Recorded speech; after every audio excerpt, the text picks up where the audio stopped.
নমস্কার। আজকে ক্লাসটা কলোকেশনস ইন ইংলিশের ওপরে। কলোকেশনস কথাটা কি আপনারা কোনো দিন শুনেছেন? স্পেলিংটা খুব ভালো করে কিন্তু নজর করবেন। COLLOCATIONS। কলোকেশনস কাকে বলে? Collocation is the way different words go together in a sentence or utterance. মানে আমরা যখন কথা বলছি তখন আমাদের কিছু কিছু ওয়ার্ড কিছু কিছু জিনিসের সাথে যায়। যেমন অ্যাডজেক্টিভ। অ্যাডজেক্টিভগুলো কিছু অ্যাডজেক্টিভ আছে যেগুলো আমরা যে কোনো জিনিসের সাথে সেই অ্যাডজেক্টিভটা ইউজ করতে পারি না। যেমন রেইনি ডে বলি, গ্লুমি ডে বলি, কিন্তু এর বদলে অন্য কিছু যদি বলি হেভি শাওয়ার ডে, তাহলে সেটা হয় না, সেটা যায় না। একটা ওয়ার্ডের সাথে আরেকটা ওয়ার্ড খাপ খায়, তবেই সেটা ভাষায় রূপান্তরিত হয়, এবং that is how language is formed and that is how language is used. সুতরাং যখন আমি কমিউনিকেশন করতে যাচ্ছি আমার কিন্তু এই কলোকেশনের ওপরে ভীষণ ভীষণ করে স্ট্রেস দিতে হবে। তাহলে প্রশ্ন হচ্ছে যে কলোকেশনকে আমি মুখস্থ করব? তা না, কিন্তু কলোকেশন আমি কিভাবে আয়ত্ত করব? শুনে পড়ে ইংরেজি, এগুলো শুনতে এবং পড়তে পড়তে। যেমন আমাদের যে মাতৃভাষা আছে সেখানে কি কলোকেশন আমরা মুখস্থ করে শিখেছি? শিখিনি। আমাদের এক্সপোজার টু দ্য ল্যাঙ্গুয়েজই আমাদের শিখিয়েছে। যত বেশি আমাদের যোগাযোগ স্থাপন হবে ভাষার সাথে ততই কিন্তু আমরা এগুলো আয়ত্ত করতে পারব। সুতরাং আর কথা না বাড়িয়ে কলোকেশনের লিস্টটার দিকে তাকানো যাক। কারেক্ট কলোকেশন, এখানে COLLOPটা এসে গেছে, এটা একটু ডিলিট করে দেবেন। COLLOCATIONS, এগুলো হচ্ছে কারেক্ট কলোকেশনস। আর এদিকে দেখছি ইনকারেক্ট কলোকেশন। তো কীরকম হচ্ছে কারেক্ট কলোকেশন? আমি বলি ওয়েদার পারমিটিং, মানে I will go to the market if the weather permits. মানে হয়তো খুব বৃষ্টি হচ্ছে, তখন আমি বললাম যে I may or may not go to the market depending upon the weather. এটা আমি বোঝাতে চাইছি। তখন আমার এক্স্যাক্ট ওয়ার্ডটা কী হবে? ওয়ার্ডটা হবে হচ্ছে পারমিটিং, নট, এটা হবে ওয়েদার পারমিটিং। মানে ওয়েদার যদি আমাকে ওয়েদার অ্যালাউইং হবে না, মানেটা কিন্তু তাই। ওয়েদার পারমিটিং মানে কিন্তু অ্যাকচুয়ালি ওয়েদার অ্যালাউইং। ওয়েদার যদি আমাকে অ্যালাউ করে, মানে if the weather is favourable. প্রচণ্ড বৃষ্টি হয়েছে, জল জমে গেছে, আমি ন্যাচারালি মার্কেটে যেতে পারবো না, ঠিক কি না? সেই জন্যে ওয়েদার পারমিটিং কথাটা হচ্ছে accurate word and not weather allowing.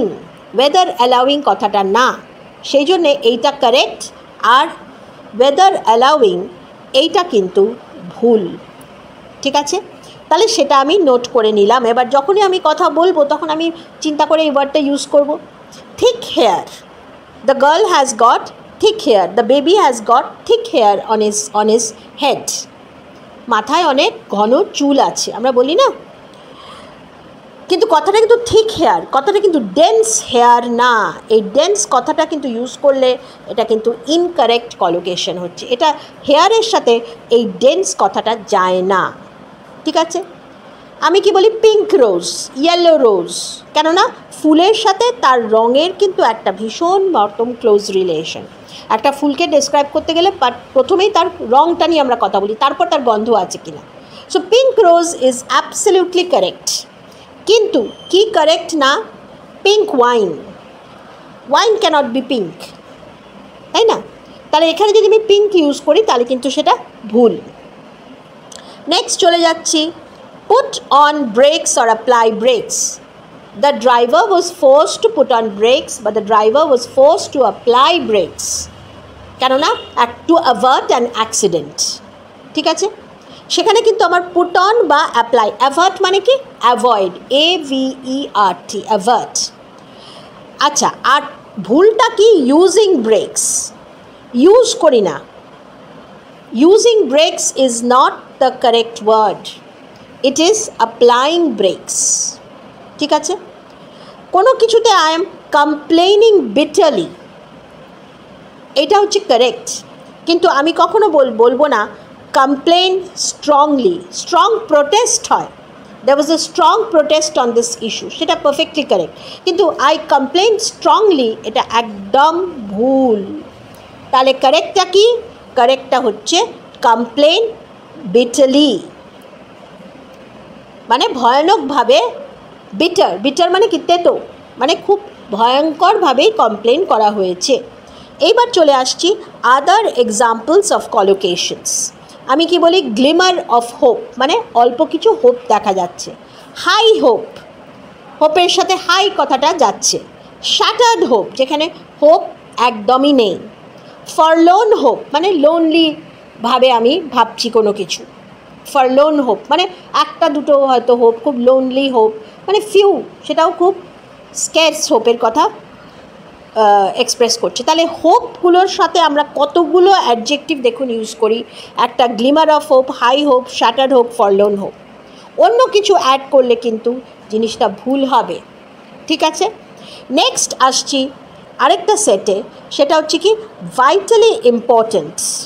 আমরা কোনো কিছুর খুব ইম্পর্টেন্স বোঝাতে গেলে আমরা কিন্তু কি বলি, the matter is vitally important. Very important কথাটা চলে, সেটা সবসময় আমরা ইউজ করে থাকি, কিন্তু ভাইটালি ইম্পর্টেন্টটা কিন্তু অ্যাবসলিউটলি অ্যাকিউরেট। ডেডলি সিরিয়াস, কোনো কিছু খুব বেশি সিরিয়াস হলে আমরা বলি ডেডলি সিরিয়াস। তারপরে কি হচ্ছে, ইমেন্সলি পপুলার, মানে ভয়ঙ্করভাবে, খুব সাংঘাতিকভাবে popular. The film was immensely popular. Very popular, highly popular এগুলো হবে না, স্ট্রংলি পপুলার হবে না, ইমেন্সলি পপুলার। কিন্তু highly successful, he was a highly successful businessman, সেখানে কিন্তু আমি ইমেন্সলি সাকসেসফুল দেব না, তাহলে কিন্তু খাপ খেলো না দুটো ওয়ার্ড। মানে সাকসেসফুলের সাথে আমাকে হাইলি ইউজ করতে হবে, পপুলারের সাথে আমাকে ইমেন্সলি ইউজ করতে হবে। নেক্সট হচ্ছে supremely confident. Supremely confident, very কনফিডেন্টটা কলোকিয়ালি আমরা ইউজ করি সব সময়, কিন্তু হাইলি কনফিডেন্ট বলি না, ইমেন্সলি কনফিডেন্ট বলি না, সুপ্রিমলি কনফিডেন্ট। কুইক মিল, খুব তাড়াতাড়ি কিছু খাবার তৈরি করে খাওয়া হলো, কুইক মিল।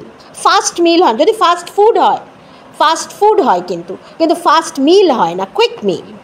অ্যাডিশনাল কস্টস, অ্যাডিশনাল এক্সপেন্ডিচার, তাই না, মানে যা বরাদ্দ ছিল, যা খরচা হওয়ার কথা তার থেকে বেশি হলো, সেটা হচ্ছে অ্যাডিশনাল কস্ট, মানে অ্যাডিশনাল দাম বেড়ে গেল এবং এক্সপেন্ডিচারও বেড়ে গেল। লং টার্ম ইফেক্ট, কোনো কিছুর অনেক দিন ধরে একটা লং টার্ম ইফেক্ট, মানে তার একটা প্রভাব। রিজলভ অ্যান ইস্যু, মানে একটা ইস্যুকে ঠিক করে ব্যালেন্স করে সেটার একটা মানে ফাইনাল সেটেলমেন্টে আসা, রিজলভ অ্যান ইস্যু। তাহলে ইস্যুর সাথে সবসময় কিন্তু রিজলভ কথাটা। Develop or form a habit, we form a habit, we develop a habit, ঠিক আছে। উই মেক আ হ্যাবিট হয় না, we grow a habit, you should grow your good habit, এটা অনেকে বলে থাকেন, কিন্তু এটা কিন্তু কারেক্ট না। Develop, you should develop a good habits, যেমন reading is a habit, travelling is a hobby বা হ্যাবিট, একটা গুড হ্যাবিট। রিমেম্বার ডিস্টিংক্টলি, কোনো কিছু মনে রাখতে হলে আই ডিস্টিংক্টলি রিমেম্বার বা আই ভেগলি রিমেম্বার, দুটোই হতে পারে। ডিস্টিংক্টলি রিমেম্বারের অপোজিট হচ্ছে ভেগলি রিমেম্বার, কিন্তু রিমেম্বারের সাথে হয় ডিস্টিংক্ট, মানে আমি পুঙ্খানুপুঙ্খভাবে মনে আছে, সেটা বোঝাতে গেলে আমাকে ডিস্টিংক্ট কথাটাই ইউজ করতে হবে। যদিও আমরা অনেক সময় বলি আই রিমেম্বার ক্লিয়ারলি, কিন্তু এটা কিন্তু কারেক্ট না। কারেক্টটা হচ্ছে কিন্তু ডিস্টিংক্টলি, অথবা আই ডু নট রিমেম্বার বোঝাতে গেলে আই রিমেম্বার ভেগলি, মানে আমার একদমই মনে পড়ছে না। তাহলে দেখুন এই 15টা ওয়ার্ডের আমরা কিভাবে ইউজ করি প্রত্যেকটা কিন্তু এখানে দেওয়া আছে, এবং এইভাবে এটা লেখার ক্ষেত্রেও এবং বলার ক্ষেত্রেও কিন্তু আমাকে ব্যবহার করতে হবে, এবং এটা ব্যবহারিক ইংরেজি, functional English. This is a part of functional and communicative English, কেননা this words are performing certain functions, they are there to perform certain functions. And what is the function of those words? To give meaning, to produce meaning to an utterance or to a sentence, and that is the reason collocation is so very important. তাহলে আপনারা কি করবেন, আপনারা একটা কাজ করবেন, যেটা হচ্ছে যে কলোকেশন, এই যে ওয়ার্ডগুলো আপনারা পেলেন না, এটা আমি ছোট্ট একটা টাস্ক আপনাদের দিলাম।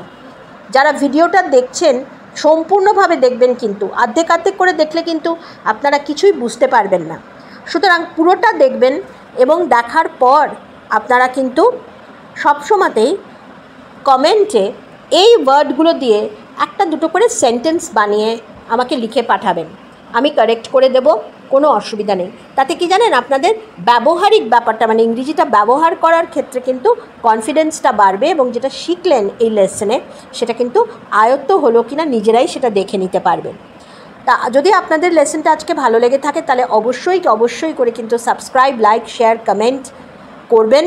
তাতে কিন্তু কী টাইপের ভিডিও আপনাদের লাগে বা মানে উপযুক্ত হয় সেটা কিন্তু বোঝা যায়। তো আজকে এই পর্যন্তই, পরের ক্লাসে আবার আরেকটা লেসন নিয়ে উপস্থিত।